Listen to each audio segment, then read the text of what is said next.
আমার পরিচয় জানতে চান? আমি প্রকৃতপক্ষে একজন বীরাঙ্গনা, শুধু দেহে নয়, মনে, মননে, হৃদয়ে। হাসছেন তো? বীরাঙ্গনার আবার অন্তর, তার আবার মনন। জি, দেহে আপনার সঙ্গে লড়াইতে জিততে পারবো কিনা জানি না, তবে আপনি যদি বাঙালি মুসলমান ঘরের পুরুষ হন আর আপনার বয়স যদি 50 পার হয়ে থাকে, তাহলে মনও বলে আপনি আমার চেয়ে নিকৃষ্ট। কারণ একদিন আমি আপনাদের মুখোমুখি দাঁড়িয়েছিলাম আপনাদের আপাদমস্তক দৃষ্টিপাত করবার এবং দেহভেদ করে অন্তরের পরিচয় পাবার সৌভাগ্য অথবা দুর্ভাগ্য আমার হয়েছিল। এদেশে মায়ের সন্তান যারা ছিল তারা হয় শহীদ, না হয় গাজী। যুদ্ধকালে যারা খেয়ে পড়ে সুখে ছিলেন তাদের আমি ঘৃণা করি। আজ এই 25 বছর পরও থুতু ছিটিয়ে দিই আপনাদের মুখে, সর্বদেহে। একজন বীরাঙ্গনার এত অহংকার কিসের? আমি তো বীরাঙ্গনাই ছিলাম। আপনারা বানাতে চেয়েছেন বারাঙ্গনা, তাই তো আপনারাও আমার কাছে কাপুরুষ, লোভী, ক্লীব, ঘৃণিত এবং অপদার্থ জীব। আমি আজও বীরাঙ্গনা, আজও আমি আপনাদের করুণার করবার অধিকার রাখি। আমার পরিচয়, আমি এই বাংলার একজন গর্বিত নারী, যাকে অরক্ষিত ফেলে রেখে আপনারা প্রাণ ভয়ে পদ্মা পার হয়েছিলেন। ফিরে এসে গায়ে লেবাস চড়িয়েছিলেন মুক্তিযোদ্ধার, কিন্তু সুযোগ সন্ধানী পুরুষ, অন্তরে ছিলেন রাজাকার, মুখে বলেছেন জয় বাংলা, মনে মনে উচ্চারণ করেছেন তবা তবা। নইলে এই যে রক্তবীজের ঝাড় রাজাকার, আলবদর, এরা কি পাকিস্তান বা মধ্যপ্রাচ্য থেকে এসেছেন? না, এরাই আপনারা, আপনাদের ভাই বন্ধুরা, যারা এখন পুত্রের নিহত হবার ভয়ে ভিটামাটি বিক্রি করে দেশ ত্যাগের জন্য মরিয়া হয়েছেন। কিন্তু যাবেন কোথায়? আপনার পেছনে ধাবিত হবে আজ 12 কোটি বঙ্গ সন্তান। যাক, এই সমস্যা আমার নয়, আপনার স্বগোত্রীয়দের। আমি শেফা, মা ডাকতেন শেফালি। আব্বা থেকে শুরু করে বাড়ির অন্য সবাই, পাড়াপড়শি সবাই ডাকতো শেফা। অবশ্য স্কুলে আমার একটা পেশাকারী নাম ছিল, তবে সেটা এখন বলা যাবে না। তাহলে আবার আপনারা আমাকে ধরে নিয়ে কোন গুহায় বা বাংকারে ভরবেন বলতে পারি না। তাই যেটুকু পরিচয় পেয়েছেন তাই যথেষ্ট। আর যারা আমার উপকার করেছিলেন ঘর থেকে বের করে, তারা শেফা নামেই চিনবেন। আমি বড় হয়েছি একটি মফস্বল শহরে, অবশ্য তাই বলে সেটা পাড়া গা নয়। জজকোর্ট ছিল, হাসপাতাল ছিল, গোটা শতেক উচ্চ বিদ্যালয় ছিল, আর ভেতরে 2টো মেয়েদের আর 2টো ভালো মহিলা কলেজ ছিল। ছিল বড় সরকারি হাসপাতাল, খেলার মাঠ, সম্ভ্রান্ত লোকের জন্য ক্লাব, ইউরোপিয়ান ক্লাব ইত্যাদি। বাবা ছিলেন আইনবিদ এবং রাজনৈতিক ক্রিয়াকাণ্ডের সঙ্গে ওতপ্রোতভাবে জড়িত। 69-এর আন্দোলনের সময় আমি স্কুলের 10ম শ্রেণীর ছাত্রী। মিটিং, মিছিল, পিকেটিং করাই স্কুলের পড়াশোনা চালিয়েছি। মা খুব বকাবকি করতেন, মেয়েদের এত ভালো না, এ কথা বহুবার বলেছেন। কিন্তু আমি পিতার আদরিণী কন্যা, আমাকে স্পর্শ করা কার ক্ষমতা? এরই ভেতর বাবা কারারুদ্ধ হলেন। সরকারের প্রতি ক্ষোভ আমার এত বেড়ে গেল যে প্রতিহিংসা মেটাবার বাসনায় অবাঙালি দোকান থেকে কোনো কিছুই কিনতাম না। সুযোগ পেলে ওদের ছোট ছোট ছেলে মেয়েকে চটটা চিমটিটা দিতেও ইতস্তত করতাম না। তখনও কি জানতাম এসব ক্ষুদ্র অপকর্ম বিধাতা পুরুষের হিসাবের খাতায় জমা হচ্ছে। যাক, মাস 6 পর বাবা মুক্তি পেলেন। আমিও ডানা মেলে জয় বাংলা বলে ঝাঁপিয়ে পড়লাম দেশের কাজে। মিছিলে যাওয়া, সামনে এগিয়ে স্লোগান দেওয়া, লাঠির আঘাতে বা হাতখানা জখম করা ছিল স্বাধীনতা সংগ্রামে আমার বীরত্বের চিহ্ন। দ্রুত ঘটনা এগিয়ে চলল। আগরতলা মামলা নসাত হয়ে গেল। শেখ মুজিব হলেন বঙ্গবন্ধু, ঢাকার খবর শুনলাম। তখনকার রেডিওতে তো তেমন কিছু খবর পাওয়া যেত, বর্তমানের মতো তার একটা মুখ ছিল না। তাছাড়া অনবরত ঢাকার খবর আসছে লোক মারফত, ফোনে, আর আমাদের কর্মকাণ্ড নব নব পথে চালিত হচ্ছে। বঙ্গবন্ধুর হুকুমে স্কুল, কলেজ, অফিস, আদালত সব বন্ধ। আমি আইএসসি পরীক্ষা দেব, বইপত্র স্পর্শ করি না, কারণ দেশ তো স্বাধীন হয়েই যাবে। কিন্তু তারপর বই ছুতে হবে কিনা আমার জানা ছিল না। আব্বার কোর্ট নেই, দুবেলা বাইরের ঘরে 100 কাপ চা, ছোট ভাইয়ের খেলে বেড়ানো, ছোট বোন মায়ের আঁচল ধরে ঘুরে, আর 24 ঘন্টা মায়ের বকুনি। বাবা থেকে শুরু করে কাজের মেয়ে নাসিমা পর্যন্ত রেহাই পেত না। কেমন করে চলে এলো 25শে মার্চ। স্বপ্ন ছিল 2-1 দিনের ভেতর বঙ্গবন্ধু পাকিস্তানের প্রধানমন্ত্রী হচ্ছেন, আর একই হলো। কারফিউ সব জায়গায়, আমাদের শহরেরও। বাবা মায়ের জেদে গ্রামে চলে গেলেন একান্ত অনিচ্ছা সত্ত্বেও। আমাকে সঙ্গে নেবার জন্য খুব জেদ করেছিলেন, কিন্তু এত বড় মেয়েকে মা পথে বেরোতে দিলেন না। দিলে হয়তো শহীদ হতে পারতাম, বীরাঙ্গনা হতাম না। 2টো দিন নিঃশ্বাস বন্ধ করে কেটে গেল। তারপর মানুষ আতঙ্কগ্রস্ত হলেও চলাফেরা করতে শুরু করলো। কিন্তু টের পাচ্ছিলাম রাতের অন্ধকার অনেকে গ্রামমুখী হচ্ছে। এই বন্দি দশা থেকে মুক্ত হবার জন্য মাকে ধরলাম, চলো আমরা চলে যাই। মাও রাজি, কিন্তু আমার ও 17 বছর বয়সের ছেলের জন্য চিন্তিত হলেন। ওরা নাকি ছাত্র দেখলেই গুলি করে মারে। এবার একটু অন্য প্রসঙ্গে আসি। আমাদের পাশে বাড়িতে এক জজ সাহেব থাকতেন। ওরা যেন একটু অন্যরকম টানে কথা বলতো। ওদের মেয়ে ছিল না, তাই কারো সঙ্গেই আমার তেমন জমানো আলাপ ছিল না। ওদের বড় ছেলে ফারুক আমাদের কলেজে বিএ পড়তো। কেমন যেন বেচারা বোকা বোকা গাছের। বাবাকে একদিন বলেছিলাম, জানো বাবা, ফারুক কখনো মেয়েদের দিকে চোখ তুলে তাকায় না। মা বললেন, অমন চমৎকার ছেলে আজকালকার দিনে আর হয় না। বাবা বললেন, দেখো গিয়ে ছোটবেলায় মাদ্রাসায় পড়েছে। আমাদের সঙ্গে যেসব মাদ্রাসায় পড়ার ছেলেগুলো ছিল তারা কলেজে পড়তো, তারাও সোজাসুজি মেয়েদের দিকে তাকাতো না, কিন্তু সুযোগ পেলে ওরাই সবচেয়ে বেশি হ্যাংলার মতো মেয়ে দেখত। হাসাহাসির ভেতর ফারুক চর্চা শেষ হলো।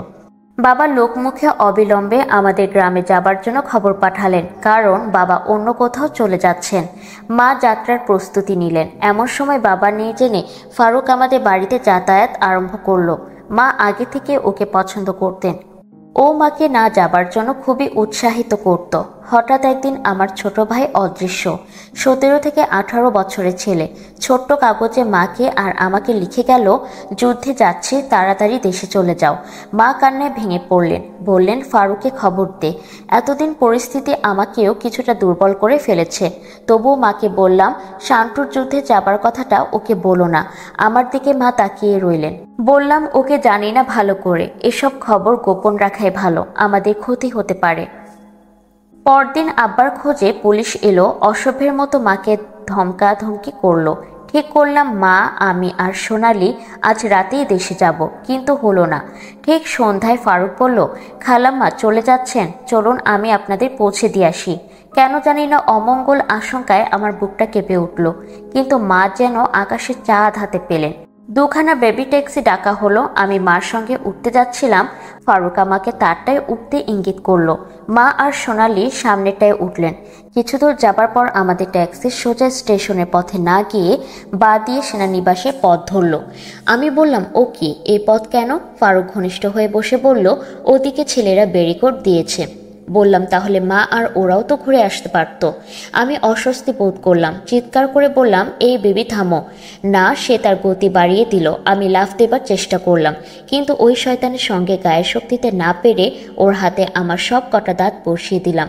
যন্ত্রণায় চিৎকার করে উঠল পশুটা। তারপর বেবি ট্যাক্সি থামিয়ে ওই জানোয়ারটা তার গামছা দিয়ে কষে আমার মুখ বাঁধল। তারপর সোজা সেনানিবাস। আমি বন্দী হলাম। ফারুক আমাকে উপহার দিয়ে এলো। ফারুক এখন জজ সাহেব, আর কখনো হাফ হাতা শার্ট পরে না। কেউ হাতের দাগ দেখে ফেললে বলে মুক্তিযুদ্ধে আহত হয়েছিল বেয়নের চার্জে। দেখুন তাহলে এদেশে মুক্তিযোদ্ধা কারা। আমাকে বসতে দেওয়া হলো, চা দেওয়া হলো। আমি কোনো কিছুই ভ্রুক্ষেপ না করে অকপটে ফারুকের কাহিনী বর্ণনা করলাম। মা আর সোনালির কথা উল্লেখ করলাম না, যদি তাদেরও ধরে আনে। ভদ্রলোক মৃদু হাসে সব শুনলেন। তারপর পাশের ঘরে নিয়ে খাঁটি পাকিস্তানি মুসলমানি হুইস্কি পান করতে লাগলেন। আমাকেও অনেকবার সাধলেন, পাকিস্তানের গল্প করলেন, আমি কখনো গেছি কিনা যায়নি শুনে আমাকে নিয়ে যাবার প্রতিশ্রুতি দিলেন। করাচির বর্ণনা করলেন, করাচির সি বিচ কত সুন্দর তাও বললেন। তারপর নেশাটা জমে উঠলে চট করে একটানে আমাকে বিবস্ত্র করলেন, এলেন না কেউ রক্ষায়। প্রাণপণের চিৎকার করলাম। বাঘের থাবার মতো একটা মুখ চেপে ধরল। বিবাহের প্রথম মধু জামিনী যখন শেষ হলো তখন আমার জ্ঞান নেই। চোখে মুখে রোদ লাগলো। যখন চোখ খুলে দেখি একজন আয়াম মতো মহিলা দাঁড়িয়ে আছে। আমাকে গোসলখানা দেখিয়ে নিয়ে নাস্তা আনছে বলে চলে গেল। উঠে গোসলখানায় ঢুকলাম। মনে হয় উচ্চ পদে কেউ ব্যবহার করেন। আঙুলে করে দাঁত মাজতে গিয়ে দেখি দাঁতে অসহ্য ব্যথা। শয়তানটাকে কামড়ে ধরার জন্যে সরে গেলাম আয়নার কাছে। সারা মুখ আমার নখের আঁচড়ে অদ্ভুত এক রূপ নিয়েছে। আমার রূপের খ্যাতি ছিল। গায়ের রঙের জন্য মা নাম রেখেছিলেন শেফালি। হঠাৎ করে কাপড় খুলে শাওয়ারের নিচে দাঁড়িয়ে রইলাম। দেহটাকে ধোয়া দরকার। আমার অন্তর্জানে সেখানে কোনো মালিন্যের ছাপ পড়েনি। আমি চেয়ে রইলাম কিছুক্ষণের জন্য নিজের দিকে। কালকের আমি আর আজকের আমিতে আসমান জমিন ফারাক। শেফা মরে গেছে আর শেফালি আজ নীল অপরাজিতা। দেহের বর্ণ অম্লান, কিন্তু যতক্ষণ জ্ঞান থাকবে অন্তর থাকবে শুভ্র পবিত্র অম্লান। দরজায় চা নাস্তা দিয়ে গেল সেই মহিলা। স্বাভাবিকভাবে খেতে পারলাম না। সমস্ত শরীরে দুঃসহ ব্যথা। কাগজ কলম চাইলাম, দিল না। কথার উত্তরও দিল না মেয়ে লোকটা। কিছুক্ষণ পরে দোপাট্টাহীন একটা সালোয়ার কামিজ দিয়ে গেল। আমার ছেড়ে দেওয়া সেই শাড়ি আর আমি দেখিনি। পরের রাতে এলেন আরেকজন, গল্প করলেন। আমি ইংরেজি জানি দেখে খুব খুশি হলেন, কিন্তু শায়ের শোনালেন। কাংস বিনিন্দ কণ্ঠে দু এক কলি গজল পেশ করলেন, তারপর যথা কর্তব্য করে গেলেন। রাতের খাবার মুখে রুচল না, ডাল রুটি পড়ে রইল। বুঝলাম প্রতিদিন নতুন নতুন অতিথির মনোরঞ্জন করতে হবে। এই কি দোজক? না, দোজক দেখার তখনও অনেক বাকি। বদলি হতে লাগলাম এক জায়গা থেকে অন্য জায়গায়, কখনো একদল মেয়ের সঙ্গে, নানা বয়সী নানান রুচির, আবার কখনো একা নিঃসঙ্গ নিশ্চিত্র কক্ষে, যেখানে রাত দিন বোঝা দুষ্কর। দিন চলল, কখনো কখনো জমাদারনিকে ধরে মাসের খবর জানতাম, কখনো তারিখ। একা কখনো ভাবতাম বাবা নিশ্চয় বেঁচে আছেন। শান্টু কি মুক্তিবাহিনীতে যোগ দিতে পেরেছিল? ও কি কখনো মার কাছে আসতে পেরেছিল? মা আর সোনালি বেঁচে গেছে, ওরা নিশ্চয়ই গ্রামে আছে। ভাবছে আমি ফারুকের সঙ্গে পালিয়ে গেছি। আমাদের গোপনে বোধহয় একটা সম্পর্ক গড়ে উঠেছিল, কিন্তু তা কি করে হবে? তারা তো জানতো আমি ওকে কোনোদিনও পছন্দ করতাম না। চারদিক থেকে প্রায় রাত্রি গোলাগুলির শব্দ আসে। ভাবি কোথায় এই যুদ্ধক্ষেত্র, কারা এই লড়াই করছে? এখানেও মত্ত অবস্থায় প্রণয়ে বলে শালা মুক্তি, শালাকে বহিন বলে আমার উপর অকথ্য কিছু গালি বর্ষণ করে। মাঝে মাঝে জমাদারনি পাহারাদার ফিসফিস করে কথা বলে, কান খাড়া করে শুনি। খুব যুদ্ধ হচ্ছে, এরা হেরে গেলে তো মুক্তিরা আমাদের কুকুর দিয়ে খাওয়াবে। শেফার মগ্ন চৈতন্য জেগে ওঠে। তাহলে মুক্তিদের জয়লাভের সম্ভাবনার কথা এরাও ভাবছে। আল্লাহ তুমি আলো দেখাও, আমার শান্টু যেন বেঁচে থাকে, আব্বা যেন ফিরে আসেন। মা সোনালি। হঠাৎ কয়েক ফোঁটা পানি শেফালি গাল বেয়ে নামে। কি সব ভাবছে সে? সেই দিনই হঠাৎ ওদের ৫-৬ জনকে ট্রাকে তুলে নিয়ে গেল। শেফা ভাবলো মারতে নিয়ে যাচ্ছে। শেফার জীবন সম্পর্কে আর কোনো মায়া বা মোহ নেই। এই দেহের খাঁচাটা থেকে মুক্তি পেলেই সে বেঁচে যাবে। কিন্তু তার যে বড় আশা, একবার শুনে যাবে দেশ স্বাধীন হয়েছে, একবার প্রাণ ভরে শুনবে জয় বাংলা। পর্দা বাঁধা ট্রাক, তবুও শীত করছে। দুজন সেপাই কম্বল ফেলে দিল ওদের গায়ের ওপর। ট্রাক চলছে তো চলছে, ট্রাকের আলো মাঝে মাঝে ড্রাইভার নিভিয়ে ফেলছে। মনে হয় শেফা ঘুমিয়ে পড়ছিল। একটা অন্ধকার জায়গায় থামলো অবশেষে ট্রাকটা। কে একজন ভারী গলায় হুকুম দিল, ব্যাংকার মেলে যাও, যাও জলদি যাও। তারা খাওয়া কুকুরের মতো একটা সুড়ঙ্গে ঢুকলাম। এটাই তাহলে ব্যাংকার। ভেতরে ত্রিপলের ম্যাস্ট্রেস, দু একটা খাটিয়া আছে, পানির কলসি, গেলাস, কিছু স্তূপাকৃত কম্বল। শেফা ভাবলো তাহলে কি জ্যান্ত কবর দেবে এখানে? দিতেও পারে। পরে শুনেছে ওরা অনেককে জ্যান্ত কবর দিয়েছিল। পানির কলসি আর গ্লাস দেখে বুঝলো না ওদের বাঁচিয়ে রাখা হবে, নইলে পানি কার জন্য। এরপর সময়টা শেফা স্মরণ করতে পারে না, বোধহয় চায়ও না। সে কি যন্ত্রণা! কোনো দিন খাবার আসতো, কোনো দিন না। অনেক সময় পানিও থাকতো না। হঠাৎ করে একদিন এসে সবার জামা কাপড়, যদিও সেগুলো শতচ্ছিন্ন এবং ময়লার গায়ের সঙ্গে এঁটে গিয়েছিল, তা টেনে হেঁচড়ে খুলে নিয়ে গেল। সম্পূর্ণ নগ্ন আমরা, কেউ কারো দিকে তাকাতে পারছি না। দিনের বেলা ব্যাংকারে ঢোকার পথ দিয়ে কিছুটা আলো আসে। আমার মনে পড়ে তখন শীতের দিন ছিল, অপর্যাপ্ত কম্বল থাকায় এক কম্বলের নিচে ২-৩ জন জড়সড় হয়ে থাকতাম। কিন্তু রাতের সাথীরা যেন এখন বন্য পশুর মতো আচরণ করছে। অবশ্য অনেক সময় রোজ তারা আসেও না। বুঝতে পারে শেফা কিছু একটা ঘনিয়ে আসছে। হঠাৎ মনে হলো দূর থেকে তার সেই চিরকাঙ্ক্ষিত ধ্বনি জয় বাংলা শুনতে পাচ্ছে। বিশ্বাস হয় না শেফার, আগেও কয়েকবার এমন ধ্বনি তার কানে এসেছে, কিন্তু পরে দেখেছে ওটা মনের ভ্রান্তি। কিন্তু কি হচ্ছে? দুপদাপ শব্দে কারা যেন দৌড়াচ্ছে। তবে কি পাকিস্তানিরা পালাচ্ছে? বাংকারের মুখ দিয়ে এখন যথেষ্ট আলো আসছে। জয় বাংলা ধ্বনি আরো জোরদার হচ্ছে। শেফার মনে হলো শান্টু তাকে নিতে আসছে, কিন্তু বাংকারের মুখের কাছে যাবে কি করে? ওরা যে উলঙ্গ। হঠাৎ অনেক লোকের আনাগোনা, চেঁচামেচি কানে এলো। একজন বাংকারের মুখে উকি দিয়ে চিৎকার করলো, কই হে ইধার আও। মনে হলো আমরা সব একসঙ্গে কেঁদে উঠলাম। ওই ভাষাটা আমাদের নতুন করে আতঙ্কগ্রস্ত করলো। কয়েকজনের মিলিত কণ্ঠ, এবারে মা, আপনারা বাইরে আসুন, বাংলাদেশ স্বাধীন হয়েছে, আমরা আপনাদের নিতে এসেছি। চিরকালের সাহসী আমি উঠলাম, কিন্তু এত লোকের সামনে আমি সম্পূর্ণ বিবস্ত্র, উলঙ্গ। দৌড়ে আবার বাংকারে ঢুকতে যাচ্ছিলাম, কিন্তু যে বলিষ্ঠ কণ্ঠে প্রথম আওয়াজ দিয়েছিল, কই হেই সেই বিশাল পুরুষ আমাকে আড়াল করে দাঁড়িয়ে নিজের মাথার পাগড়িটা খুলে আমাকে যতটুকু সম্ভব আবৃত করলেন। ভেতরে আরও 6 জন আছে বলে আশপাশ থেকে কিছু লুঙ্গি শার্ট জোগাড় করে ওরা একে একে বেরিয়ে এলো এবং ওদের কোনো রকমে ঢাকা হলো। আমি ওই শিখ অধিনায়ককে জড়িয়ে ধরে চিৎকার করে কেঁদে উঠলাম। ভদ্রলোক আমার মাথায় হাত দিয়ে বললেন, রোমাত মাই, আমাদের একটা জিপে তুলে নিয়ে যেখানে আনা হলো তা একটা হাসপাতাল। আমাদের গায়ে ঘা, চামড়া, গুড়ি গুড়ি উকুন। মানুষের মাথায় উকুন হয় জানতাম, গায়ে হয় জানতাম না। একে একে ওয়ার্ড মেটরা এসে আমাদের গরম পানি সাবানে স্নান করালো। আমার মাথার চুলগুলো কেটে দিতে বললাম। মেয়েটি প্রায় আমার বয়সী, খুব সহানুভূতির গলায় বলল, এত সুন্দর চুল কাটবে কেন দিদি? 2-3 দিন পর পর শ্যাম্পু করেই আমি জ্বর ছাড়িয়ে দেব। ধুলোবালি মাথায় ভর্তি তো, তাই এমন হয়েছে। অবাক হলাম, এমন সহানুভূতির সুরে মানুষ কথা বলে। ভাবলাম তাই তো, আমি তো বন্য প্রাণীদের সঙ্গে বনে ছিলাম, সভ্য মানুষের ভাষা ভুলে গেছি। প্রাথমিক চিকিৎসা নার্সই দিল। 3য় দিনে ডাক্তার দেখলেন। আমি নিজেই বললাম, ডক্টর, আমি বোধ হয় অন্তঃসত্ত্বা। ডাক্তার গম্ভীর মুখে বললেন, আপনি ঠিক ধরেছেন। আমি ওর হাত দুটো ধরে কেঁদে ফেললাম, আমাকে বাঁচান, আমি এই পশুর বীজ দেহে রাখতে চাই না। ডাক্তার গম্ভীর কিন্তু কণ্ঠে সহানুভূতি। না না, আপনারও কোনো ভয়ের কারণ নেই, প্রাথমিক অবস্থা আমরাই ব্যবস্থা করে দিব। দিন 10 ভেতর আমি পাপমুক্ত হলাম। শেফা বেঁচে উঠল, জেগে উঠল। এবার কবে যাব আমরা? দেরি হলো না। মাসখানেকের ভেতর আমরা সুস্থ হয়ে ঢাকায় এলাম। অনেকের দেহে অনেক ব্যাধি প্রবেশ করেছে, তাদের সব আলাদা করে চিকিৎসা ব্যবস্থা করা হলো। ঢাকায় আমি এলাম ধানমন্ডিতে একটা বাড়িতে, নারী পুনর্বাসন কেন্দ্র।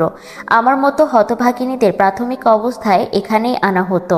তারপর খোঁজ খবর করে আত্মীয় স্বজন পেলে তারা কেউ আপনজনের কাছে চলে যেত, আর কেউ বা সরকারের আশ্রিত হিসেবে এখানেই থাকতো। আমার কাছ থেকে ঠিকানা নিয়ে বাবাকে চিঠি লেখা হলো। বাবা পাগলের মতো ছুটে এলেন, সঙ্গে মা আর সোনালি। পরস্পরকে জড়িয়ে ধরে আমাদের বিরামহীন কান্না শুরু হলো।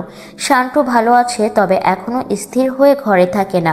আব্বা বললেন, কলেজ খুললে উন্মাদনা কমলে আপনি ঠিক হয়ে যাবে। ওর জন্যে ভাবি না, চিন্তা ছিল তোর জন্যে, তোকে পাবো ভাবিনি। ওখানকার অফিসারকে বলে কিছুক্ষণের জন্য বাইরে এলাম, একটা হোটেলে পেট ভরে খেলাম।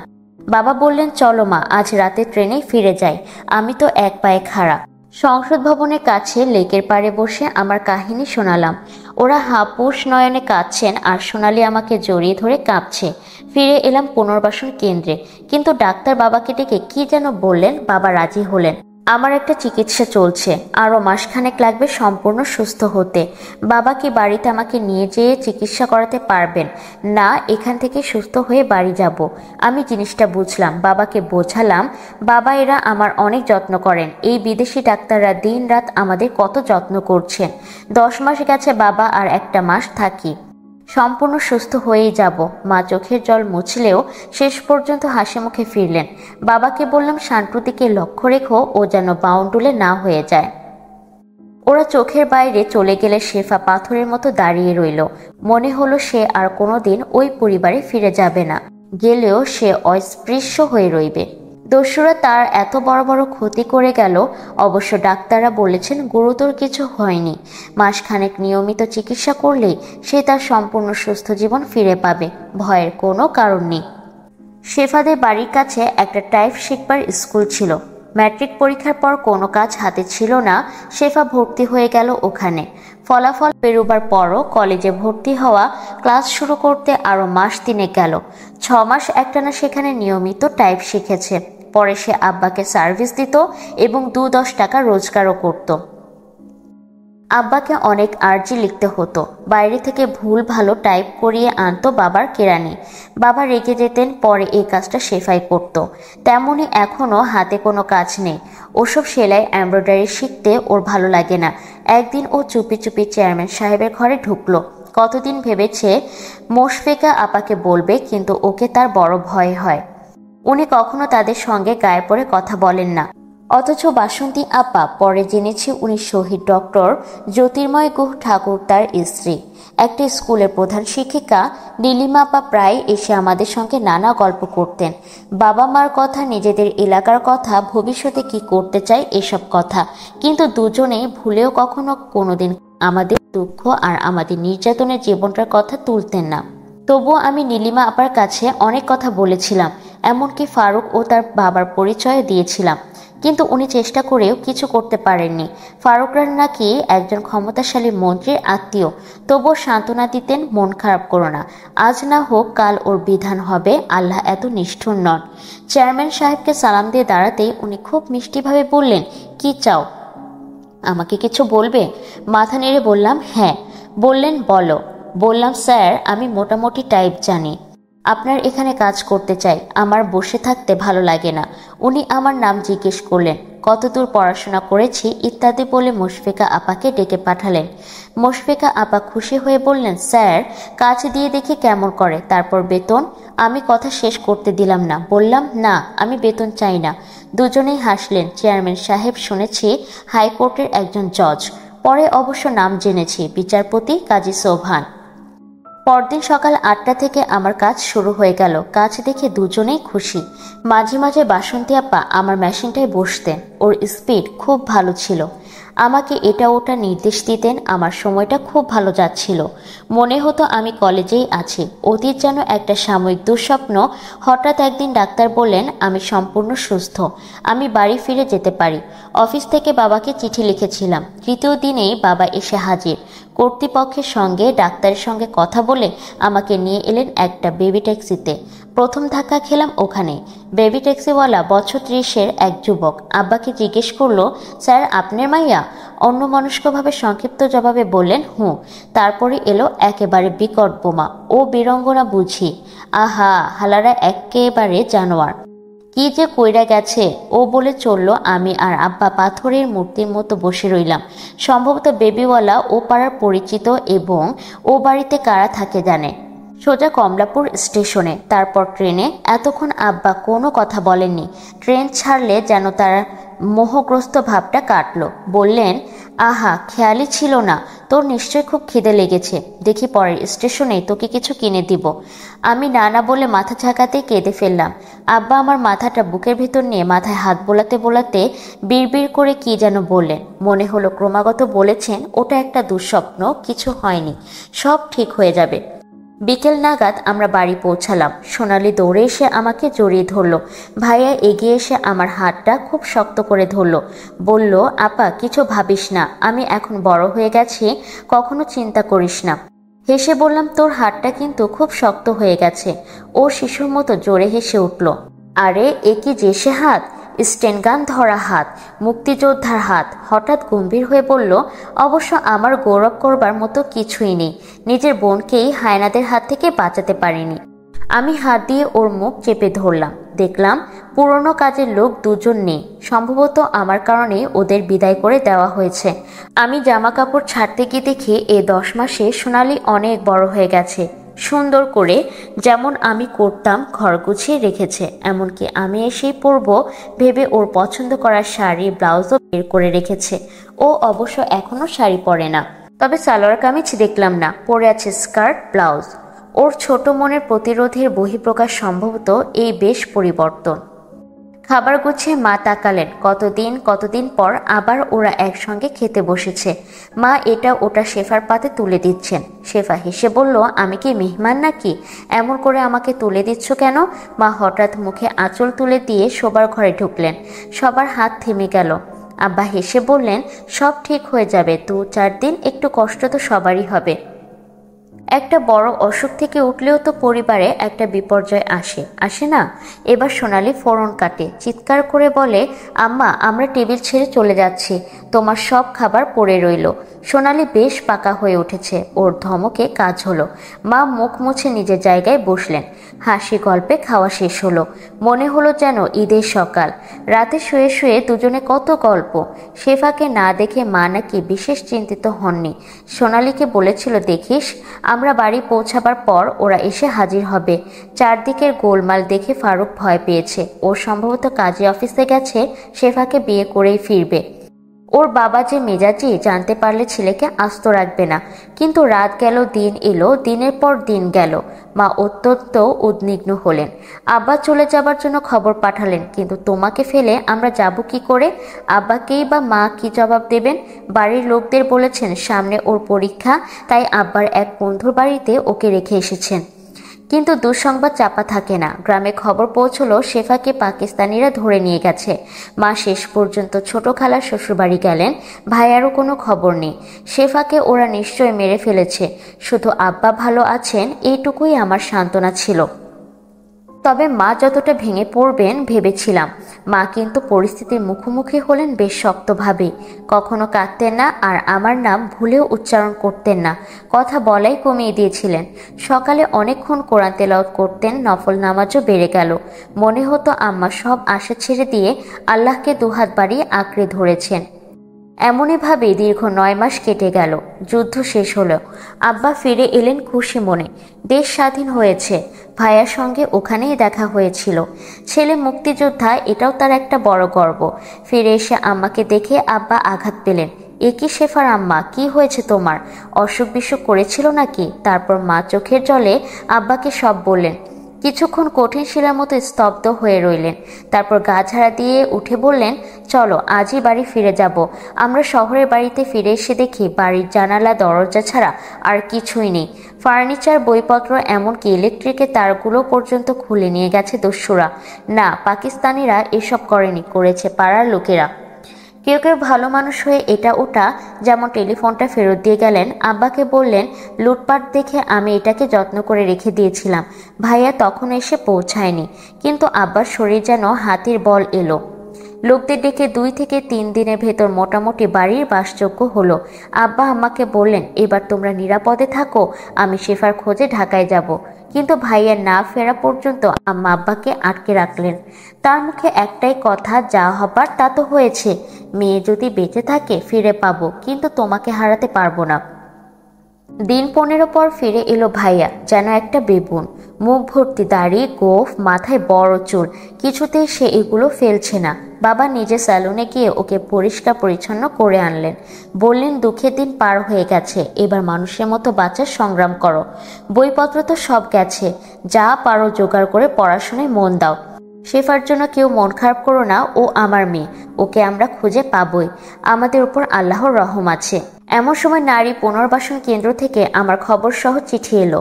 আব্বার সে কি আনন্দ আর উত্তেজনা! যাবার আগে আমার পছন্দের মাছ পর্যন্ত মাকে কিনে দিয়ে গেলেন। ভাইয়া সঙ্গে যাবে জেদ ধরল, কিন্তু আব্বা নিলেন না। বললেন, মা বোনকে দেখো, বিপদ আমাদের এখনো কাটেনি। আব্বা চলে গেলেন।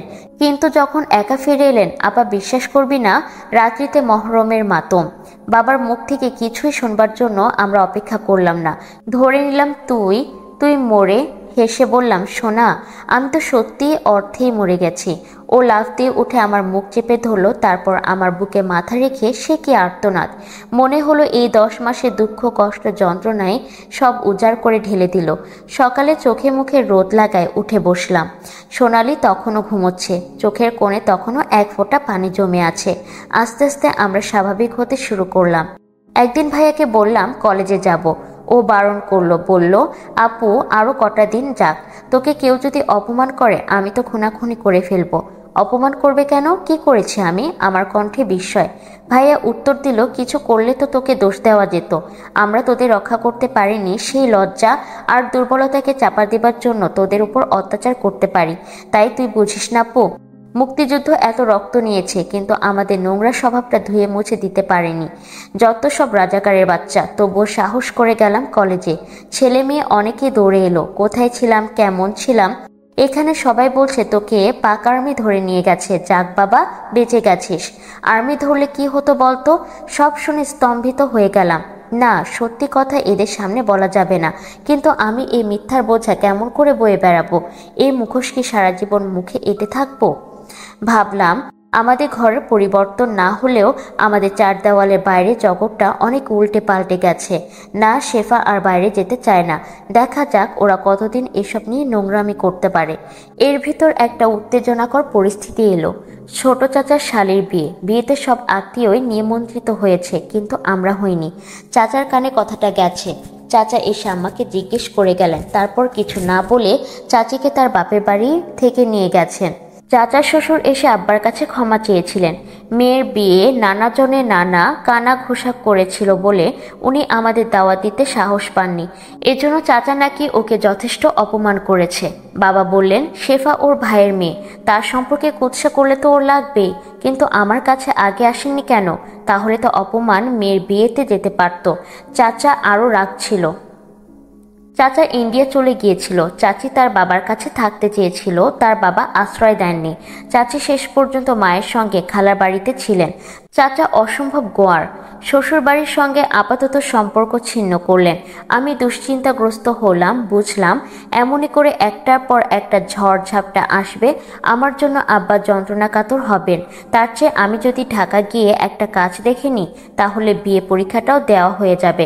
কিছুদিনের জন্য আব্বাও একটু স্বস্তি বোধ করবেন। চিঠি লিখলাম মোশফেকা আপার কাছে, আমি গেলে আমার চাকুরিটা পাবো কিনা। উনি উৎসাহ দিয়ে লিখলেন, চাকুরি আরও খালি আছে, আমি বিনা দ্বিধায় ঢাকা আসতে পারি। আমি সব সংকোচ বিসর্জন দিয়ে আব্বার সঙ্গে সরাসরি কথা বললাম, সব ব্যাপারে বুঝিয়ে বললাম। আব্বা কোনো প্রতিবাদ করলেন না। এর ভেতর আব্বা আরেকটা আঘাত পেলেন। আব্বা এক বন্ধু এমপির কাছে ফারুকের ও তার বাবার অপকীর্তির কথা জানিয়ে কিছু প্রতিকার প্রত্যাশা করেছিলেন, কিন্তু এমপি সাহেব অপারগ। কারণ ফারুকরা একজন বড় নেতার আত্মীয়, তাই ওরা ধরাছোঁয়ার বাইরে। আব্বা এই প্রথম দুঃখ প্রকাশ করে বললেন, শেফার মা, এই বয়সে যুদ্ধ গিয়েছিলাম কেন? এই দেখো, ক্রোল করে করে আমার কনুইতে কেমন ছাল উঠে চামড়া শক্ত হয়ে গেছে। আমরা সবাই কেঁপে উঠলাম। আব্বা তাহলে অস্ত্র হাতে যুদ্ধ করে এসেছেন? আজ তিনিও এত অসহায়। ঠিক করলেন বঙ্গবন্ধু শেখ মুজিবের কাছে যাবেন। কিন্তু আম্মা বাধা দিলেন, বললেন তার মাথার রাজ্যের বোঝা, কি হবে আমাদের দুঃখের কথা তাকে জানিয়ে? আব্বা বললেন, তাকে আমি ব্যক্তিগতভাবে চিনি, তিনি একটা বিহিত করবেন। আব্বা নাছর বান্দা গেলেন এবং ফারুকের বাবার ডিমোশন করিয়ে এলেন। আব্বার সে কি আনন্দ! মনে হলো এতদিনে তিনি যুদ্ধ জয় করে এলেন। আমারও কেন জানি না একটা তৃপ্তি এলো। না, বিচার আছে, স্বাধীন বাংলার মানুষ বিচার পাবে। তবুও আমি চলে গেলাম। ঢাকায় ১৫০০ টাকা মাইনের স্টেনোটাইপিস্টের চাকুরি পেলাম রেড ক্রসে। আমার চেয়ারম্যান গাজী গোলাম মোস্তফা। মা ছাড়া কখনো আমাদের নাম ধরে ডাকেননি। ঠিক আব্বার মতো স্নেহ পেয়েছি সেখানে। ওই বাড়িটাতে অনেক অফিস ছিল। লিফটে ওঠানামার সময় অনেকের সঙ্গেই দেখা হতো। নিত্য দেখার পরিচয়ে কখনো বা মৃদু হাসি বিনিময় বা আসসালামু আলাইকুম কিংবা কেমন আছেন পর্যন্ত হতো। লম্বা সুঠাম দেহের অধিকারী এক ভদ্রলোকের সঙ্গে ধীরে ধীরে পরিচয় বাড়তে লাগলো। একদিন দুপুরে লাঞ্চে ডাকলেন পূর্বানীতে। এর আগে ঢাকায় এত বড় হোটেলে আমি কখনো যাইনি। নিজেকে বেশ অভিজাত বলে মনে হলো। ধীরে ধীরে আমার সব কথাই ভদ্রলোককে বললাম। তিনি শুনে কষ্ট পেলেন। ভদ্রলোক ব্যবসায়ী, বাবা আছেন, আরও 2 ভাই আছেন। একজন ওর বড়, একজন ওর ছোট। বড় ভাইয়ের বিয়ে হয়ে গেছে, তিনি ধানমন্ডিতে থাকেন, আর ওরা 2 ভাই বিশ্ববিদ্যালয়ে পড়ে, আর এক বোন বনানীতে বাবা মার সঙ্গেই থাকেন। যুদ্ধের সময় ওরা 3 ভাই ভারতে চলে গিয়েছিলেন। ছোট ভাই মুক্তিযুদ্ধে অংশ নিয়েছিলেন, ওরা বিশেষ কিছু করেননি। বাবা মা এখানেই ছিলেন। কয়েকদিন গ্রামে গিয়েছিলেন, ওদের কোনো অসুবিধা হয়নি। ব্যবসা বাণিজ্য সবই বন্ধ ছিল, এখন আবার নতুন করে শুরু করেছেন। 3 ভাই ব্যবসায় অংশীদার, তবে পৃথক পৃথক কিছু ব্যক্তিগত ব্যবসা বড় 2 ভাইয়ের আছে। সেদিন বড়দিন। হঠাৎ ভদ্রলোক, ধরুন ইমাম, আমাকে দাওয়াত দিলেন সন্ধ্যায় ইন্টারকন্টিনেন্টালে যেতে। আস্তে আস্তে আমার সাহস আর লোভ দুটোই বেড়ে গেছে। দাওয়াত খাওয়ার পর গল্প করতে করতে তিনি আমাকে বিয়ের প্রস্তাব দিলেন। লজ্জায় ভয়ে আমি কুঁকড়ে গেলাম। বারবার প্রশ্ন করায় বললাম, আমার আব্বাকে বলুন, কারণ তার মতই সবার উপরে। ইমাম বললেন, আগে তোমার মতটা বলো। বলো রাজি। ঘাড় নাড়তেই পকেট থেকে ছোট একটা আংটির বাক্স বের করে আমার হাতে ছোট্ট একটা ডায়মন্ড বসানো আংটি পরিয়ে দিলেন। বেইলি রোডের হোস্টেলে পৌঁছে দেবার সময় ওর উষ্ণ ওষ্ঠ আমার ঘাড় স্পর্শ করলো। আমি হালকা পালকের মতো উঠতে উঠতে হোস্টেলে ঢুকলাম। রুমমেট আগে জানতো আমি কোথায় গেছি। হাতের আংটি দেখে বলল, নিশ্চয় সব সেরে এলি, আমাদের করবার জন্যে আর কিছুই রাখলি না, নে মিষ্টি খা। একখানা মিষ্টি দুজনে ভাগাভাগি করে খেলাম। আমার রুমমেটের নাম জয়া, ও হিন্দুর মেয়ে, বাড়ি ব্রাহ্মণবাড়িয়া। ও একই অবস্থা, ওকেও বাংকার থেকে বের করে এনেছিল মুক্তিবাহিনী, কিন্তু বাড়ি গিয়ে দেখে সেখানে পড়ে আছে শুধু ছাই। ওদের মেরে বাড়িতে আগুন লাগিয়ে সব পুড়িয়ে দেয়। ওর মা আর 2 ভাই বেঁচে ছিল। ওরা পরে ভারতে চলে গেছে, আর ফিরবে কিনা জানে না। তবে এখন জয়ার সাথে পত্রালাপ হয়। সে তো জানে পারিবারিক জীবনে এ কত বড় ক্ষত। জয়া বলে, আমি জন্ম বিধবা হিসেবে জীবন কাটাবো, কারণ হিন্দু সমাজে আমি ব্যভিচারিণী, তার উপর আবার মুসলমান দ্বারা ধর্ষিত। ও কিন্তু কথাগুলো বলে হেসে হেসে, মনে হয় যেন দু চোখ উপচে পড়া জল ও হাসি দিয়ে আটকে রেখেছে। শেফার বুকটা কেঁপে ওঠে। ওদের যদি এরকম সমাজ হতো তাহলে ইমাম কি ওকে বিয়ের প্রস্তাব দিতে সাহস পেত? সারাটা রাত শেফা ঘুমালো না, নানা রকম বিভীষিকায় স্বপ্ন দেখল। কেন এমন হলো? আব্বার চিঠি পেল শেফা। যত তাড়াতাড়ি সম্ভব ছুটি নিয়ে বাড়ি যেতে লিখেছেন আব্বা। শেফার বুকটা কেঁপে উঠল। কে জানে কোনো আশঙ্কাজনক কিছু হলো না তো? যে তার কপাল কিছুই বলা যায় না। সোনালি ওকে টেনে নিয়ে বলল, আপু তোর বিয়ে, বাবার কাছে দুলাভাই প্রস্তাব নিয়ে এসেছিল, বাবা রাজি হয়েছে, এখন তোর সাথে নাকি কি সব কথা বাকি। তাহলে আর দেরি করা হবে না। দুলাভাইয়ের বাবা ফোনে কথা বলেছেন আব্বার সঙ্গে, আব্বাকে ঢাকা যেতে বলেছেন। বাবা শেফাকে পরিষ্কারভাবে সব জিজ্ঞেস করলেন। ইমামের চরিত্র সম্পর্কে শেফার কি ধারণা, তাকে কতদিন ধরে চেনে ইত্যাদি। সবশেষে জিজ্ঞেস করলেন সে ইদানিং ডাক্তার দেখিয়েছে কিনা, তার শরীর সুস্থ তো। শেফা ধীর স্থিরভাবে আব্বার সকল প্রশ্নের উত্তর দিল। মনে হয় আব্বা খুশি হলেন। বিয়ে ঠিক হলো, কিন্তু বিয়ে হবে ঢাকায় বাড়ি ভাড়া করে। এ শহরে এখনো আব্বা সাহস পান না। আব্বা মনে হয় নিঃস্ব হয়ে মেয়ের বিয়ে দিলেন।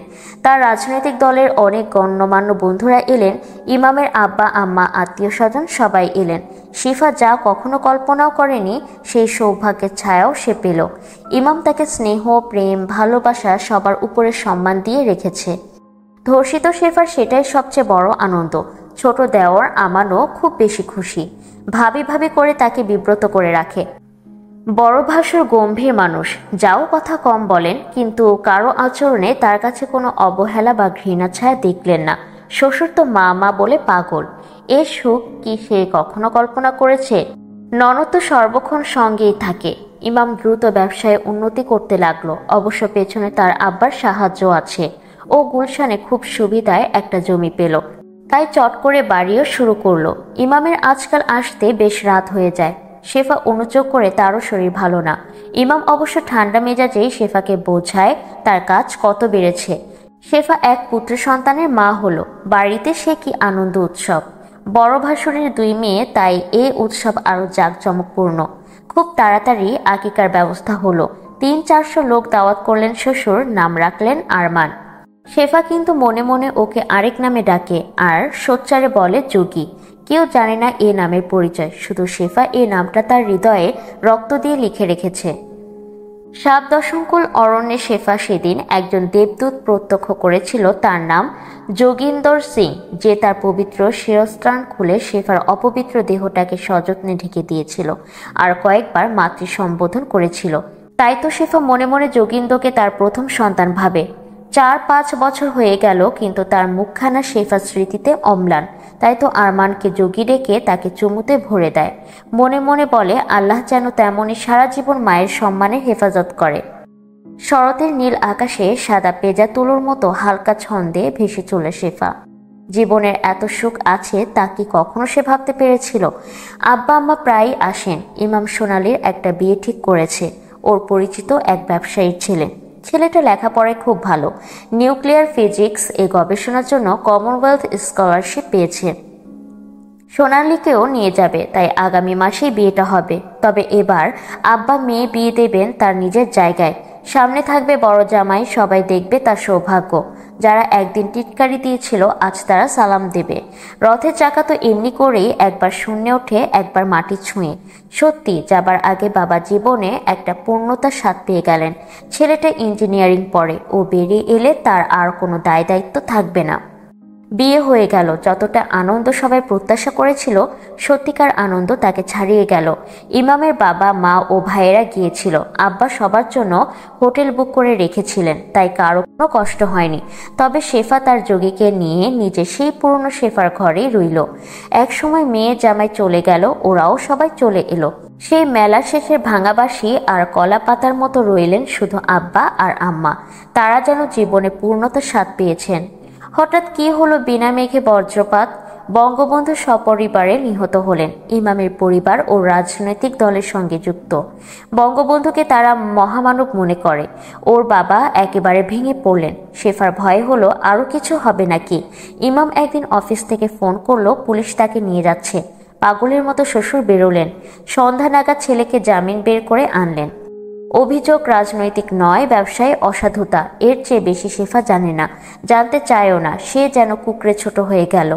রাজনৈতিক কারণে ওর জেল হলেও শেফার দুঃখ ছিল না, কারণ আব্বাকে বেশ কয়েকবার বছর 2 বছরের জন্য জেলে থাকতে সে দেখেছে।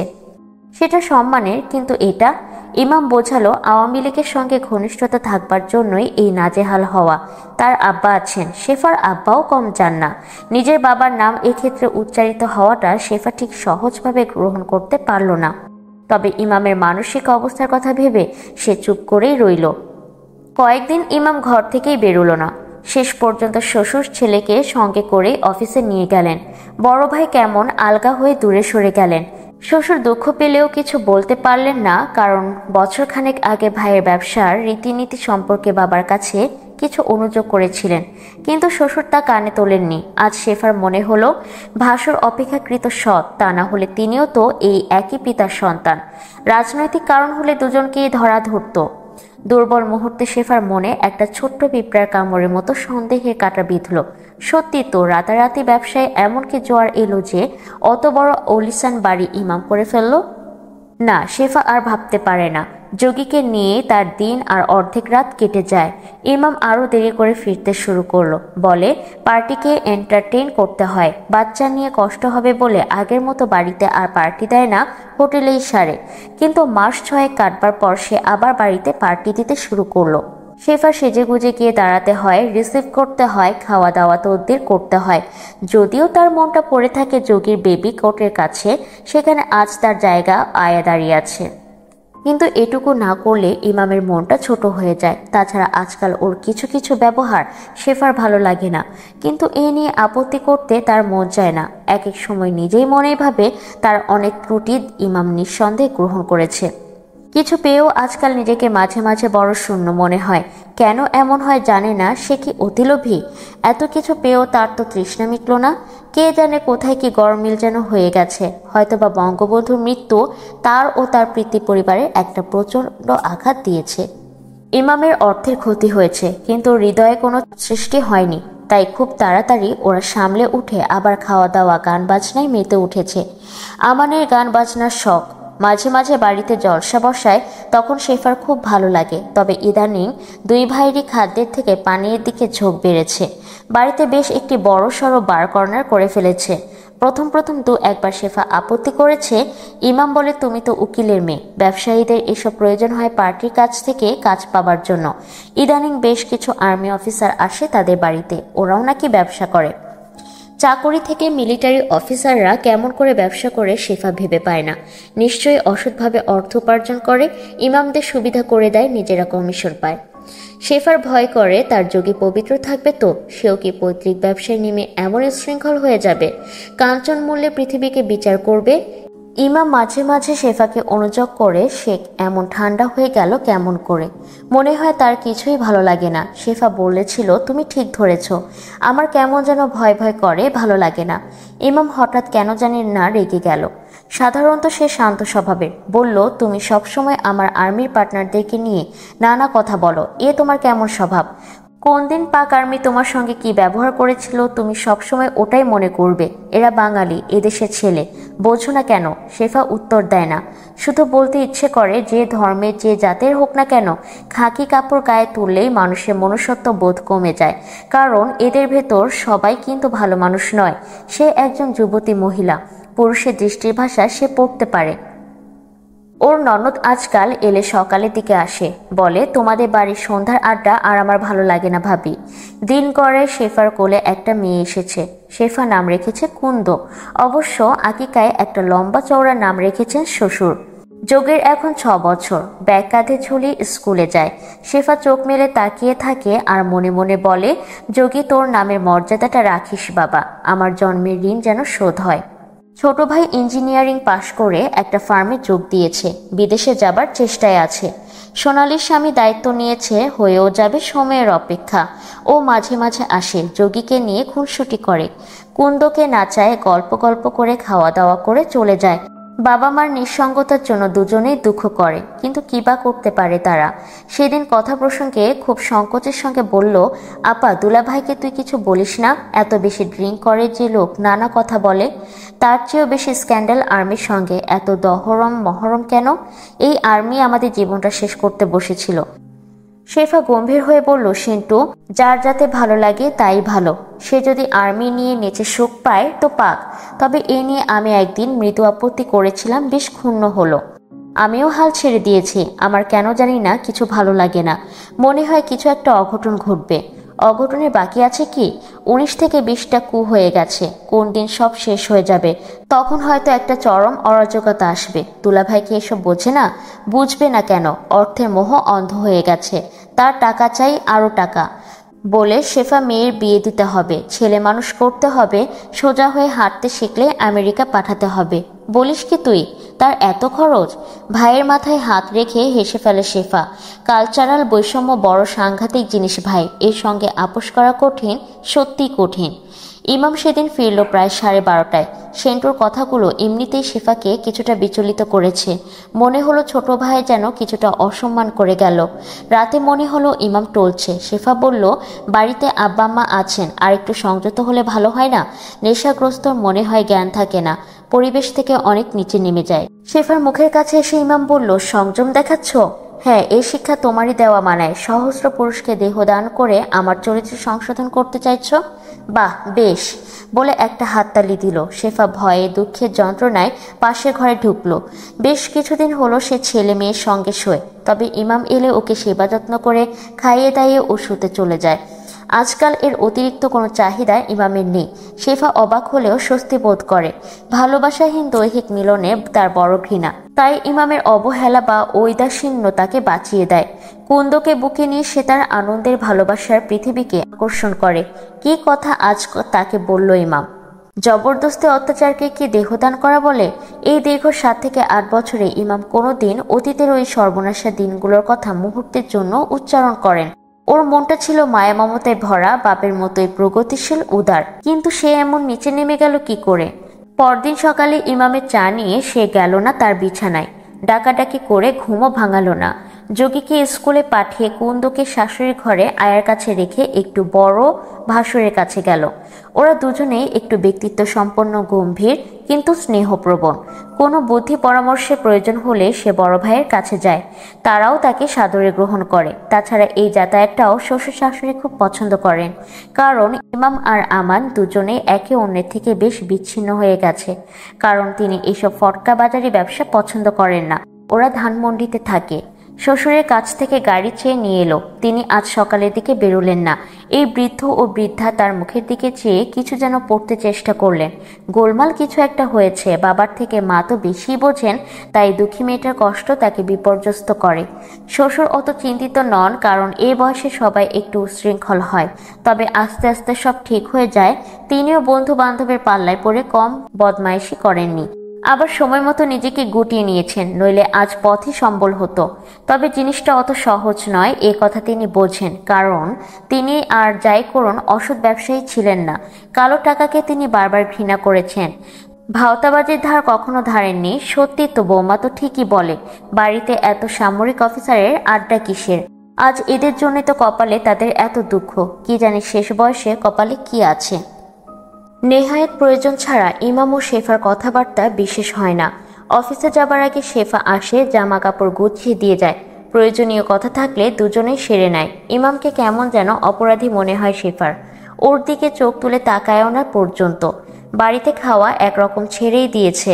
মা একদিন বলেছিলেন, উত্তরে ইমাম বলে, একা খেতে ভালো লাগে না, তার থেকে হোটেলের সঙ্গী সাথে থাকে। মা বলেন, বৌমাকে ডাকলেই পারিস। সন্ধ্যের পর বাচ্চাদের দেখতে হয়, ওদের খাওয়ানো, ঘুম পাড়ানো। মাকে কথা শেষ করতে দেয় না ইমাম। না না, ওকে বিরক্ত করে লাভ কি? আমারও দেরি হয়ে যায়, তাড়াতাড়ি ফিরতে পারি না। দুজনেই বুকে শ্বাস চেপে রেখে আলাদা হয়ে যান। বড় ছেলে একদিন এলো, বাবার সঙ্গে গম্ভীর মুখে কি সব আলাপ আলোচনা করলো। জানিয়ে গেল আগামী মাসের 6 তারিখে আরমান কার্সিয়াং যাচ্ছে। ও ওখানে ভর্তি হয়েছে, বড় চাচাই সব ব্যবস্থা করেছে। তার বক্তব্য, বংশের একটা মাত্র ছেলে, তার মানুষ হওয়া দরকার। এ বাড়ির এ পরিবেশ তাকে মানুষ করা কঠিন। তিনি বুঝলেন, এজন্যই শেফা ভাসুরের কাছে গিয়েছিল। মনে মনে মেয়েটার প্রশংসা করলেন।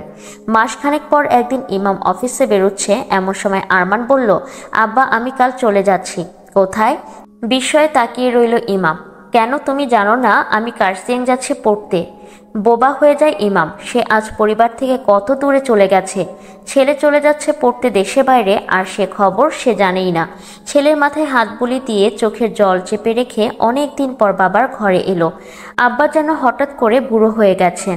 তেমনই স্নেহ কণ্ঠে বলল, না না, তেমন কোনো কথা নয়। আরমান বলল, ও নাকি কার্সিয়াং পড়তে যাচ্ছে। সত্যি? হ্যাঁ, কেন তুমি জানো না? বিস্ময়ের সঙ্গে জবাব দিলেন আব্বা। তারপর নিজ থেকেই বললেন, অবশ্য জানবেই বা কি করে, তুমি তোমার উপার্জন আর নিজের ভোগ বিলাস ছাড়া আর আজকাল কিছুই জানো না। হ্যাঁ, ওকে পরিবার থেকে দূরে রাখা প্রয়োজন বলে আমি মনে করি। বড় খোকাকে বলেছিলাম, সেই সব ব্যবস্থা করেছে। কাল সকালের ফ্লাইটে ওরা যাবে।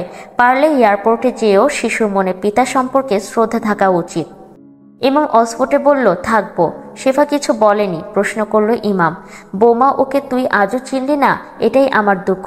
আমার কথার উপর কথা বলবে সে? আসলে তার তাগিদেই ওকে পাঠানো। ভালোই হলো। কোন দিন আমি থাকি কি থাকি না তার ঠিক আছে। গার্জিয়ান ছাড়া ছেলে মানুষ করা যায় না, আমি এখন নিশ্চিত। আমি না থাকলেও বড় খোকা ওকে মানুষ করতে পারবে। তোমার চিন্তার কিছুটা থাকবে না। মাথা নিচু করে ইমাম ঘর থেকে বেরিয়ে গেল। অফিসে গেল না ইমাম, ঘরে ফিরে এলো। কিন্তু ভেতরে পা দিয়ে থমকে দাঁড়ালো। শেফা ঘর গোছাচ্ছে। ওকে দেখে চলে যাচ্ছিল। ইমাম ডাকলো, শেফা। শেফা ঘুরে দাঁড়ালো। ইমামের মনে হলো শেফা যেন অনেক লম্বা হয়ে গেছে। মুখটা কেমন যেন রক্তশূন্য, চল দুটো মনে হয় শক্ত। চোখ নামিয়ে নিল ইমাম। শেফা স্বাভাবিক গলায় বলল, কিছু বলবে? অফিস গেলে না? শরীর খারাপ নাকি? তার কণ্ঠস্বরে কতটুকু জড়তা নেই। অবাক হয়ে ইমাম ওর দিকে তাকিয়ে থাকে। একেই বলে ধরিত্রীর মতো সহনশীল। তার মনে পড়ে না শেফা কোনোদিন রাগ করে বা উঁচু গলায় তার সঙ্গে কথা বলেছে, অথচ শুনেছে সে সাংঘাতিক এক রোখা জিদ্দি ছিল। তাহলে সে কি তাকে শুধু কৃতজ্ঞতা দেখিয়েছে, অন্তর থেকে ভালোবাসতে পারেনি? হঠাৎ কানে এলো, দাঁড়িয়ে রইলে কেন? ভালো না লাগলে জামা কাপড় বদলে কিছুক্ষণ বিশ্রাম নাও। এক কাপ চা এনে দেব? বিস্মিত ইমাম অস্ফুটে বলল, দাও। তারপর সত্যি সত্যি কাপড় জামা বদলে শুয়ে পড়ল। কিছুক্ষণ পর শেফা সেই পরিচিত ভঙ্গিতে চা এনে ইমামের বেডসাইড টেবিলে রাখলো। ইমাম চেষ্টা করে ভেবে দেখলো, প্রায় 2 বছর পর শেফা তাকে চা দিল। কি ব্যাপার, সে কি রিভ ভ্যান উইঙ্কেলের মতো 2 বছর ঘুমিয়েছিল? ক্লান্ত স্বরে বলল, আমার কাছে একটু বসবে শেফা? শেফা দাঁড়িয়ে দাঁড়িয়ে হেসে বলল, বসবো? এখন সকাল 10টা বাজে, আমার যে অনেক কাজ। জানো বোধ হয় যোগী কাল কার্সিয়াং চলে যাচ্ছে। শুনেছি, কিন্তু তোমার তো আমাকে কিছু বলনি শেফা। আমি ওর বাবা নই। শেফা হেসে বলে, সে কথা কি তোমাকে কেউ বলেছে? তোমার সময় কোথায় এসব ছোটখাটো কথা শোনার? বলো। যে কাজের চাপ, আমরা তো চাপের নিচে অনেক দূরে তলিয়ে গেছি। বুঝলাম সব, কিন্তু কোনোদিন কি আমাকে এসব কথা মনে করে দিয়েছো? বলো শেফা। উত্তেজনায় ও শেফার হাত চেপে ধরে। শেফা এতক্ষণ স্পষ্ট উচ্চারণ করলো, হাত ছাড়ো ইমাম, এ হাত অপবিত্র, ধরলে তোমার গুনাহ হবে। যা বলবার তুমি আমাকে বলেছ, একবার চুপ করে শুয়ে থাকো। আমার অনেক কাজ, যোগীর জিনিসপত্র ঠিক করব। বাবার যাবার আয়োজন আছে, তাছাড়াও উনি যোগীর জন্য বাচ্চাদের মতো খুব কাতর হয়ে পড়েছেন। আমার জন্য না হয় নাই হলো, আব্বার কথা ভেবেও তো ওকে এখানে রাখতে পারতে। মিনতির স্বরে বলল ইমাম, তুমি তো কিছুই জানো না, ওর যাবার সব ব্যবস্থা আব্বাই করিয়েছেন। আমার কোনো মতামত আছে কি না জানতে চেয়েছেন অনেক পরে, সব ঠিক করে। তাহলে তখন বারণ করনি কেন শেফা? ইমাম বলে উঠল, পাগল, আব্বার চেয়ে আপনজন যোগীর আর কে আছে? তুমি তো তবুও ওকে টাকা দিয়ে সাহায্য করতে পারো, কিন্তু আমার তো কোনো ক্ষমতাই নেই। তাছাড়া আব্বার ওপর আমার যেমন অগাধ বিশ্বাস, তেমনি অনন্ত নির্ভরতা। আচ্ছা, তুমি বিশ্রাম করো, আমি কাজগুলো সেরে আসি। এসো কিন্তু শেফা, করুণ কান্নার মতো শোনালো ওর কণ্ঠস্বর। দ্রুত পায়ে শেফা বেরিয়ে গেল। তার গলায় কান্না জমে আছে। তরল হলে বিপদ। আল্লাহর এই দুনিয়ায় কি সবই সম্ভব? ইমাম আর কখনো তার কাছে আসবে সে ভাবেনি। আজ 2 বছর তার নিষ্ঠবতী বিধবার জীবন চলছে। শ্বশুর শাশুড়ি সবই বুঝতে পারেন, কিন্তু এ নিয়ে দুজনে ছেলেকে একটা কথাও কোনোদিন বলেননি। শুধু শ্বশুর একদিন শাশুড়িকে বলেছিলেন, ছি, ছেলের কাছে মাথা নিচু করবে? কখনো না, ওকে চলতে দাও, হোঁচট খেলেই হুমড়ি খেয়ে এসে পড়বে। নিজের সম্মান নিজের কাছে রেখো, সে আমি থাকি আর নাই থাকি। শেফা দূর থেকে কথাগুলো শুনে অবাক হয়ে গেছে। এত বড় মানুষটার বুকের ভেতর এত গভীর বেদনা, অথচ কত সংযমী। মনে হয় মুরব্বীদের কথা মিথ্যা হয় না। ইমাম কোথাও হোঁচট খেয়েছে। বাড়িতে তো পার্টি ডিনার সব বন্ধ, কোথায় কি করে কে জানে। আজ হঠাৎ ছেলের চলে যাবার কথায় এমনভাবে ভেঙে পড়বে শেফার তা মনে হয় না। ব্যবসায় কোথাও কোনো গলদ বাঁধিয়েছে। শেফা এসব নিয়ে ভাবতে চায় না, কিন্তু এখন না ভেবেও পারছে না। প্রতিপক্ষ সবল হলে তার সঙ্গে লড়াই করা যায়, কিন্তু দুর্বল হয়ে নতি স্বীকার করলে তো নিজের থেকেই পরাজয় মেনে নিতে হয়। অবশ্যই এসব টালবাহানা করে যোগীকে পাঠানো বন্ধ করতে শেফা দেবে না। তার ভবিষ্যতের পথ স্পষ্ট থাকা বাঞ্ছনীয়। তাছাড়া সামনে আছেন বড় ভাই, ধীরস্থির কর্তব্যপরায়ণ। অপুত্রকে মানুষটি যোগীকে পুত্র তুল্য ভালোবাসেন। কোথা দিয়ে যে দিনটা কেটে গেল শেফা সে জানে না। বুকে পাষাণ বেঁধে সে যোগীর যাবার আয়োজন করেছে। মাত্র 9 বছরের ছেলে, কোনো অসুবিধা দুঃখ অভাব কিছুই তো তার ছিল না। কিন্তু না, ধনলিপ্স লম্পট পিতার আদর্শ সে ছেলের সামনে ধরবে না। দুপুরে এবং রাতে দুবেলায় ইমাম খাবার টেবিলে ছেলে পাশে বসে খেলো এবং আব্বা আম্মার সঙ্গেও কিছু অনাবশ্যক কথা বলল। সকালে আব্বা আম্মা জানালেন তারা এয়ারপোর্টে যাবেন না। ভাইয়া যেদিন গরমের ছুটিতে আসবে সেদিন তারা আনতে যাবেন। যোগী কিন্তু খুব বেশি খুশি। শুধু দাদা দাদির কাছ থেকে বিদায় নেবার সময় ওদের চুমোয় চুমোয় ভরে দিল। তারপর কিছু না বলে এক দৌড়ে বড় চাচার গাড়িতে গিয়ে বসলো। ইমাম আর শেফা আব্বা আম্মাকে বলে তাদের গাড়িতে উঠালো। মনে হলো শেফার তার সমস্ত ধনরত্ন বাক্সবন্দি করে সে নিয়ে চলেছে অজানা অচেনা জায়গায় ঢেলে দিতে। কুন্দ বাড়িতে দাদা দাদির কাছে। ওকে নিয়ে এলে ভালো হতো, কিছুটা অন্যমনস্ক থাকা যেত। এয়ারপোর্টের কাজকর্ম সারা হলো। বড় ভাই শেফাকে বললেন, কোনো চিন্তা করো না শেফা, আমি ওকে পৌঁছে দিয়ে দিন সাতেকে হোটেলে থাকবো। ও সেটেলড হলে তারপর আসবো। ইমামের দিকে তাকিয়ে বলল, বাবা হয়েছিস, একটু সামলে চলিস, মেয়েটাকে বুক করে রাখিস। পৃথিবীতে যত মানবিক সম্পর্ক আছে বাবা আর মেয়ের চেয়ে মধুর আর কিছুই নেই। আচ্ছা চলি, খোদা হাফেজ। যোগী দিব্যি টাটা বাই বাই করতে করতে ভেতরে ঢুকে গেল। ইমাম হাত বাড়িয়ে শেফার হাতটা ধরল। ওর হাত বরফের মতো ঠান্ডা এবং মৃদু মৃদু কাঁপছে। ইমাম বলল, শেফা চলো, ওখানে গিয়ে চা খাই। গলাটা আমার শুকিয়ে কাঠ হয়ে গেছে, প্লেন না ছাড়লে যাব না। শেফা বোবার মতো ওর সঙ্গে সঙ্গে চলল। চায়ে চুমুক দেবার সঙ্গে সঙ্গে অ্যানাউন্সমেন্ট হলো। ওপরে জানালা থেকে দেখলো যোগী তার চাচার হাত ধরে বকবক করতে করতে প্লেনে উঠে গেল। উপরের দিকে হাত বাড়ালেন, কারণ তিনি জানেন অনন্ত এক জোড়া চোখ হৃদয়ের শেষ বিন্দু ভালোবাসা দিয়ে এদিকে তাকিয়ে থাকবে। ওরা চলে গেল। সারা পথ শেফা যেন মুখ বধির একটা প্রাণীর মতো স্থানুবৎ বসে রইল। ইমাম কি যেন বলছিল শেফার কানে গেল না। শুধু মনে হচ্ছে টেপ রেকর্ডার যেন তার কানের কাছে বেজেই চলছে যোগীর কণ্ঠস্বর নিয়ে, আম্মু আম্মু আম্মু। বাড়িতে এসে কুন্দকে বুকে নিয়ে উপর হয়ে পড়ল শেফা। তার শব্দ ধৈর্যের বাঁধ ভেঙে পড়েছে। আম্মা এসে দাঁড়ালেন, মাথায় হাত রেখে বললেন, শেফা স্থির হও, ছেলেকে মানুষ করতে হবে।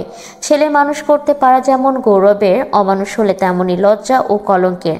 পর্দার ওপাশে ইমাম দাঁড়িয়ে, মনে হয় যেন আম্মা ওকেই ধিক্কার দিচ্ছেন।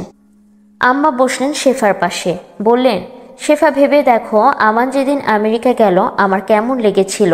তোমার যোগী তো 6 মাস বাদেই আসবে তোমার কাছে। তুমি ইচ্ছে করলেই ওকে দেখতে যেতে পারবে। কিন্তু আমান ও তো হারিয়ে গেছে আমি জানি। হয়তো 2-5 বছর পর সপ্তাহ 2-1-এর জন্য আসবে, আবার চলে যাবে। বিয়ে করেছে ওদেশি মেয়ে, আমাদের উপরে তো আর টান থাকবে না, এ কথা স্বাভাবিক। ওঠো শেফা, আমাকে দেখো। সত্যি শেফা উঠে বসলো। ধর্মর করে বলল, আব্বার খাওয়া হয়েছে? না মা, তুমি বিছানা নিলে ও মানুষটা খায় কি করে?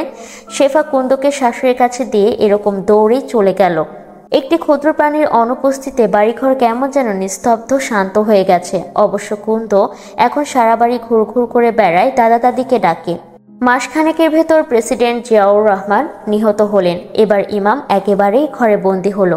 আশ্চর্য, ওর আব্বা ভালো মন্দ কিছুই ওকে বললেন না। গতবার সঙ্গে করে অফিসে নিয়ে গেছিলেন। শেফা বলতেই বললেন, ওর কোনো অভিভাবকের দরকার নেই, ও এখন বড় হয়েছে, একাই চলতে পারবে। তবুও বড় ছেলেকে ডেকে ওর দিকে একটু চোখ রাখতে বলেছেন। একেই বলে বাপের মন, মানতে চায় না। সেই প্রথম জীবনের মতো ইমাম বই নিয়ে বসে থাকে। কি বই শেফা জানে না। আগে পলিটিক্যাল বই পড়তো, এখন পড়ে থ্রিলার। কুন্দকে নিয়ে কখনো কখনো বাইরে যায়, কিন্তু শেফাকে অনুরোধ করে না। একদিন গিয়েছিল সংসদ ভবনের কাছে লেকের পাড়ে। বেশিক্ষণ বসল না শেফা। সংসদ ভবন দেখলে ওর ভালো লাগে না, ওর মনে হয় ওটা অভিশপ্ত। ওখানে কোনো নির্বাচিত সংসদ বসলো না। বঙ্গবন্ধু ভেবেছিলেন কি, আর হলো কি। শেফার কষ্ট হয়, সবাই তো দিব্যি খেয়ে হইচই করে বেড়াচ্ছে, ওই মানুষটার জন্য ওর বুকটা কেন এমন করে কাঁদে? ওই মনটাও যে ওদের জন্য কেঁদেছিল। এই স্পর্শকাতরতা উভয়ের জন্যই বোধহয় সংক্রামকভাবে সংবেদনশীল। দিন চলে যায়, শেফাও যায়। আমান বউকে তালাক দিয়ে আবার ঘরের ছেলে ঘরে ফিরে চলে আসে, কিন্তু ইমামের কাছ থেকে আগের মতো প্রশ্রয় না পাওয়ায় ভদ্র জীবনযাপন করছে। ফেরবার পথে লন্ডনের সোনালীদের সঙ্গে 1 সপ্তাহ ছিল। ওর একটা ফুটফুটে মেয়ে হয়েছে, ওরা আর দেশে ফেরেনি। নাগরিকত্ব পেয়ে গেছে, দুজনেই ভালো কাজ করছে শুনে শেফার ভালো লাগলো। সেন্টুও চলে গেছে, গত বছর আব্বা আম্মা গিয়ে প্রায় 6 মাস থেকে এসেছেন। শেফার এত বড় তৃপ্তি, শেফা বেঁচে আছে, থাকবেও। যাদের দুনিয়াতে এনেছে তাদের মানুষ করবার প্রতিশ্রুতি আছে নিজের অন্তরের কাছে। সে একজন মা এবং ব্যতিক্রমধর্মী মা। যে মেয়ের সবচেয়ে বড় পরিচয় সে বীরাঙ্গনা। শেফা দেশের জন্য তার জীবনের শ্রেষ্ঠ সম্পদ নারীত্ব বিসর্জন দিয়েছে, সে তো কোনো শহীদের চেয়ে কম ভাগ্যবান ও পুণ্যবান নয়। তারা প্রাণ দিয়েছে একবার, শেফা মান দিয়েছে বারবার। আজও তার স্বামী থেকে শুরু করে অনেকেই তাকে বাঁকা চোখে দেখেন। শেফা ওদের করুণা করে, কৃপা করে। সে এমনই বিজয়িনী বেশে সংসার থেকে বিদায় নেবে। সেই দিন তার সাধনা সার্থক হবে, যেদিন সে তার যোগী আর কুন্দর কাছ থেকে তার মূল্য তুলে ধরতে পারবে।